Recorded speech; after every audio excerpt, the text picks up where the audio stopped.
మాట్లాడే అవకాశం ఉంది అధ్యక్ష పదవికి సంబంధించి. కానీ ఇతర రాష్ట్రాలతో కంపేర్ చేసుకుంటే తెలంగాణ బీజేపీలో మాత్రం కొంత అధ్యక్ష పోటీ పడుతున్నటువంటి వ్యక్తులు ఎక్కువగానే కనిపిస్తున్నారు కదా సార్. ధర్మపురి అరవింద్ పేరు కూడా ఎక్కువగా వినిపిస్తుంది. ఆఫ్ కోర్స్ ఇందాక మనం మాట్లాడినప్పుడు కూడా ఆయన కూడా కొంత ఇంట్రెస్టెడ్ గానే కనిపించారు.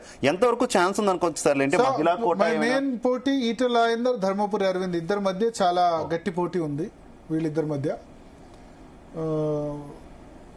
వీళ్ళలో ఎవరి వైపు మొగ్గు చూపుతారు? ఎందుకంటే అమిత్ షా అండదండలు ఇద్దరికి ఉన్నాయి. ఈటెల రాజేందర్ అమిత్ షాకు మీకు తెలుసు ఆ సమయంలో బండి సంజయ్ తప్పించి రాష్ట్ర అధ్యక్షుని చేయలేదు ఆ సమయంలో. ఎందుకంటే ఆయనకి అప్పుడు పార్టీలో జాయిన్ అయ్యి 2 years అయింది. పార్టీకి సంబంధించి పూర్తిగా జనరల్గా పార్టీ అధ్యక్ష పదవిని సంఘ్ బ్యాక్గ్రౌండ్ ఉన్న వాళ్ళకి ఇస్తారు జనరల్గా. ఎందుకంటే ఇవన్నీ వింగ్స్ ఇవన్నీ కూడా తెలవాలి, సంస్థాగత నిర్మాణం కాబట్టి. ఎలక్షన్ ముందు ఆ రిస్క్ చేయలేరు కాబట్టి అప్పుడు ఈటెల రాజేందర్కి ఇవ్వకుండా ఎలక్షన్ కమిటీ కన్వీనర్ అని ఇచ్చారు ఆయనకి. సో ఇప్పుడు కొంత ఆయన మల్కాజ్గిరి పార్లమెంట్ కూడా గెలిచారు కాబట్టి కన్సిడర్ చేస్తున్నారు. అదే సమయంలో ధర్మపురి అరవింద్ కూడా అంతే సన్నిహితుడు అమిత్ షాకి. సో ఆయన అప్పుడు కవితకు వ్యతిరేకంగా ధర్మపురి అరవింద్ కాకుండా వేరే 1-2 పేర్లు రాష్ట్ర నేతలు ప్రపోజ్ చేస్తే స్వయంగా అమిత్ షా దగ్గరుండి క్లియర్ చేశారు. ప్లస్ ఎలక్షన్ రిజల్ట్స్ కూడా వస్తున్నప్పుడు ధర్మపురి అరవింద్ పేరు అక్కడ కవిత మీద గెలుస్తుంది అన్నప్పుడు నేషనల్ హెడ్ క్వార్టర్లో మిగతా మీడియా ప్రతినిధులు ఉన్నప్పుడు మేరా క్యాండిడేట్ జీత్ రే అని కూడా ఆయన అమిత్ షా మిగతా వాళ్ళతో చెప్పారు. కేసీఆర్ డాక్టర్ మీద గెలుస్తున్నారని చెప్పి 2019 మాట చెప్తున్నాడు.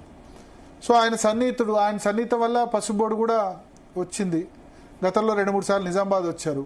సో వీళ్ళిద్దరితో చాలా మంచి సంబంధాలు ఉన్నాయి, ఈటెల రాజేందర్తో ధర్మపురి అరవింద్తో. సో మోస్ట్లీ వీళ్ళిద్దరిలోనే ఒకళ్ళు కావచ్చు ఎవరైనా, అయితే మున్నూరు కాపు లేకపోతే ముదిరాజ్. ఆల్రెడీ ఒక రెడ్డి, కిషన్ రెడ్డి కేంద్ర కేబినెట్ లో ఉన్నారు. ఒక బీసీ మున్నూరు కాపు బండి సంజయ్ కేంద్ర కేబినెట్ లో ఎంఓఎస్ గా ఉన్నారు.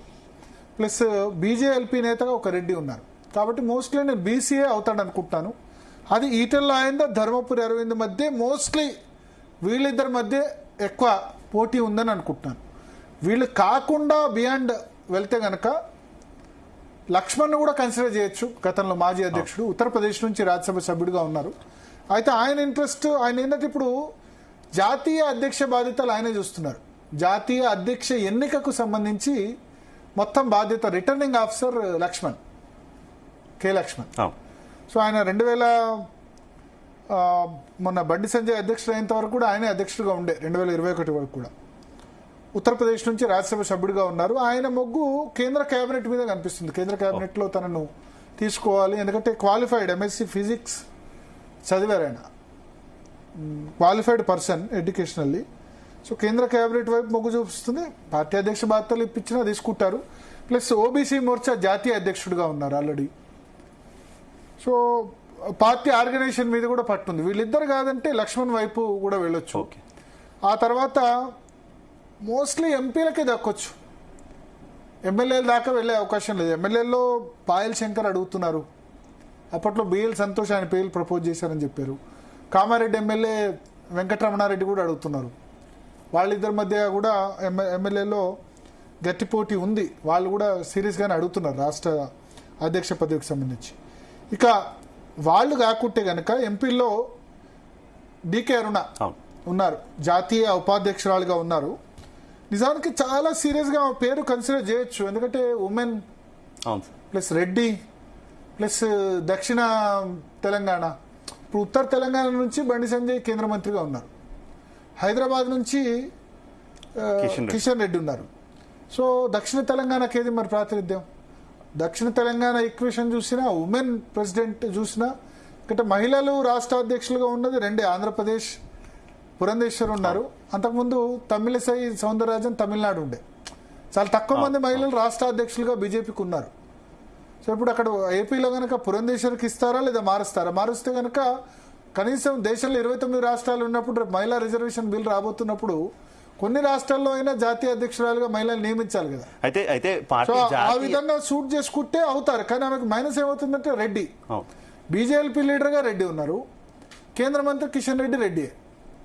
అదే జాతీయ అధ్యక్షురాలు చెయ్యొచ్చు, ఇటు డీకే అరుణన్ కావచ్చు లేదంటే పురంధరేశ్వర్ కావచ్చు, వీరిద్దరిలో ఎవరో ఒకరు పేరు కన్సిడర్ తీసుకొని జాతీయ అధ్యక్షురాలు చేస్తారనే వార్తలు వస్తున్నాయి కదా సార్, ఛాన్స్ ఉంది అనుకోవచ్చు?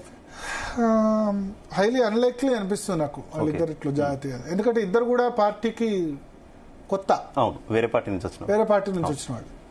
సో జనరల్ గా జాతీయ అధ్యక్షుడు కదా, రాష్ట్ర అధ్యక్షుడు వరకు ఓకే, ముఖ్యమంత్రి పదవి అయినా ఓకే. బయట నుంచి వచ్చిన వాళ్ళకి ముఖ్యమంత్రి పదవి ఇచ్చారు. అస్సాంలో మీకు హిమంత బిశ్వా శర్మ గానీ సర్వానంద్ సోనోవాల్ గానీ ఇద్దరు బయట నుంచి వచ్చిన వాళ్ళే.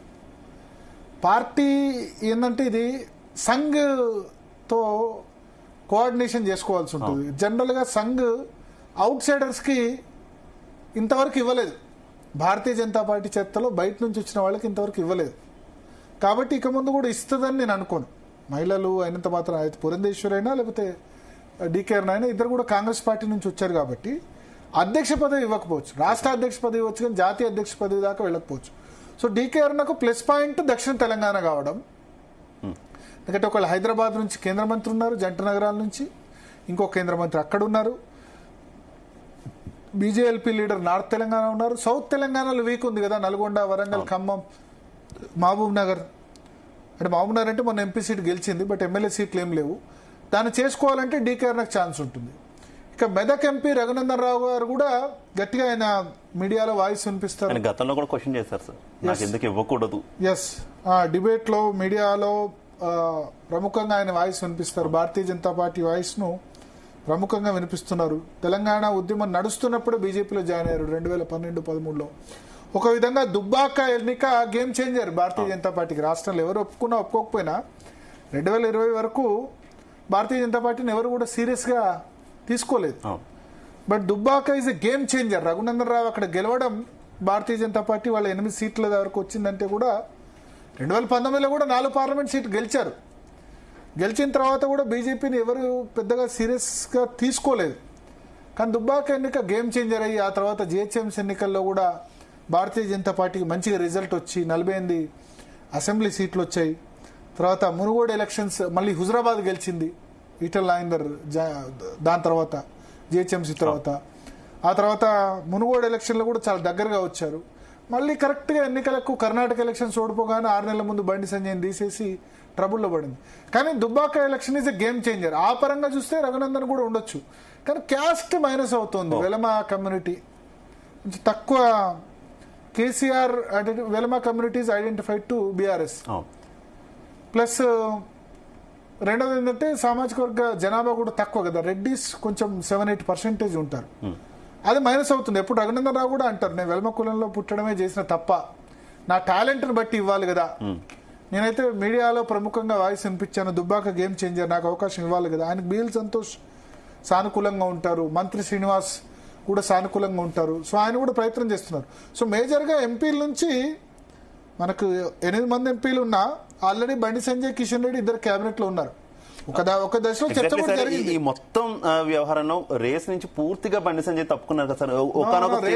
రేస్ నుంచి తప్పుకున్నారని మనం చెప్పలేం. ఓకే, బండి సంజయ్ అధ్యక్షుడిగా మొదలున్న 6 నెలలు ఆయన వద్దని అనుకున్నారు. అంటే కేంద్ర మంత్రి పదవి అంటే మొదటి 3-4 నెలల్లో భర్తీ చేస్తే ఇంకెందుకు, ఎందుకంటే నన్ను ఆల్రెడీ కరెక్ట్ గా ఎన్నికలకు 6 నెలల ముందు మార్చారు. ఆయనకు కానీ ఆయన ఫాలోవర్స్ లో ఒక బలమైన నమ్మకం ఉంది. చేంజ్ కాకుంటే గనక ఖచ్చితంగా బీజేపీ ప్రభుత్వం ఇక్కడ ఫామ్ చేసేది. అంటే దీంతో కొద్దిమంది ఏకీభవించకపోవచ్చు, కానీ బీజేపీ కనీసం 25-30 సీట్లు వచ్చేవి ఆ టైంలో కనుక బండి సంజయ్ చేంజ్ చేయకపోతే.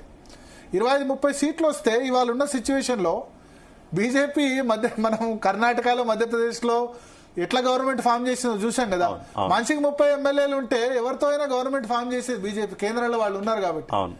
సో అది అంటే ముఖ్యమంత్రి పదవి అన్నది భారతీయ జనతా పార్టీ ప్రభుత్వం అన్నది నోటికాడి ముద్ద దాకా వచ్చి పోయిందన్నది ఆయన బాధ. సో ఆయన ఇనీషియల్ గా జూన్ 4న గెలిచిన తర్వాత మొదటి 4-5 నెలలు వ్యతిరేకంగా ఉన్నారు పార్టీ అధ్యక్ష పదవికి. ఎందుకంటే ఇప్పుడు నన్ను పెడితే ఇంకా 4.5 సంవత్సరాలు కంటిన్యూ చేస్తారో లేదో. ఇక్కడ భారతీయ జనతా పార్టీలో అధ్యక్ష పదవి 2 టర్మ్స్ మాత్రమే చేయాలి, వరుసగా 2 టర్మ్స్, అంతకు మించి చేయకూడదు. ఇప్పుడు కిషన్ రెడ్డి టర్మ్ కౌంట్ కాదు, బండి సంజయ్ ఒక టర్మ్ కౌంట్ అయింది. ఇప్పుడు కనుక అపాయింట్ అయితే 2023-24 ఆ టైంలో అపాయింట్ అయితే 3 సంవత్సరాలు అంటే కనుక 27కి అయిపోతుంది. మళ్ళీ ఎలక్షన్ టైంలో నన్ను తీసేస్తారు. ఏం లాభం? 2 టర్ముల కంటే వరుసగా చేయడానికి అవకాశం ఉండదు. సో మళ్ళీ ఎలక్షన్ ముందు తీసేదానికి ఇప్పుడు నేను ఎందుకు అని అనుకున్నాను. కానీ లేట్ అవ్వడంతో ఇప్పుడు 25 జూలై వరకు వచ్చింది.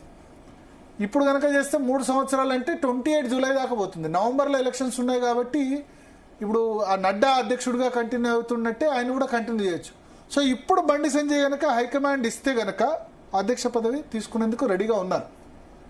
బట్ అట్లా అని ఆయన తనంతట తాను వెళ్ళి అడగట్లే, నాకు అధ్యక్ష పదవి ఇవ్వండి అని అడగట్లేదు. ఎస్, ఇప్పుడు హోంశాఖ మంత్రిగా కూడా చేశాను, కేంద్ర మంత్రిని ఒకసారి అనిపించుకున్నాను.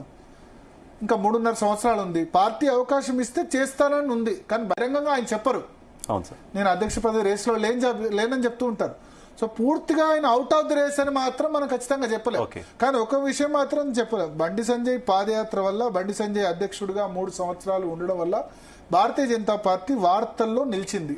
ప్రతిపక్షంగా ఏదో ఒక గట్టి పోరాటం చేసింది అప్పుడు బీఆర్ఎస్ మీద. మీకు ఎస్ఎస్సి మార్క్స్ అనుకోండి, ఆయన పాదయాత్ర అనుకోండి, జిహెచ్ఎంసీలో గెలిచింది, దుబ్బాకలో గెలిచింది, హుజురాబాద్లో గెలిచింది. ఆయన అధ్యక్ష సరే, అంటే నాగార్జున సాగర్ ఓడిపోయింది అనేవాళ్ళు ఉన్నారు, మునుగోడు తక్కువ దానిలో ఓడిపోయింది అనేవాళ్ళు ఉన్నారు. కానీ బట్ గెలిచినవి ఇవన్నీ గేమ్ చేంజర్సే కదా. దుబ్బాక రఘునందన్ రావు వల్ల గెలిచింది, కానీ అధ్యక్షుడిగా ఆయన ఉన్నారు కదా, ఆయన నడిపించారు కదా. జిహెచ్ఎంసీ ఆయన అధ్యక్ష నేతృత్వంలో ఉంది కదా. So the best performance Bandi Sanjay ఉన్నప్పుడు ఇచ్చింది భారతీయ జనతా పార్టీ. అట్లానే కిషన్ రెడ్డి ఉన్నప్పుడు కూడా, ఇప్పుడు 8 ఎంపీ సీట్లు అధ్యక్షుడిగా ఉన్నప్పుడు రావడం కూడా పెద్ద దాన్ని కాదని. కానీ కిషన్ రెడ్డికి ఆల్రెడీ ఒక రోల్ ఉంది, రెస్పాన్సిబిలిటీ ఉంది. సో మీరు అన్నట్టు బండి సంజయ్ని పూర్తిగా ఇప్పుడు అసలు లేడీగా ఆయన అధ్యక్ష రేసులో అని చెప్పలేం. Still Bandi Sanjay is in race, okay, dark horse. కాకపోతే ఇప్పుడు ఆయనకు ఆల్రెడీ ఒక పదవి ఉంది కాబట్టి మనం కౌంట్ చేయట్లేదు, ఈటల రాజేందర్ వర్సెస్ రఘునందన్ అని మనం చెప్తున్నాం. So Bandi Sanjay still in the race. నేను అంటాను ఏంటంటే బీసీ ఎంపీ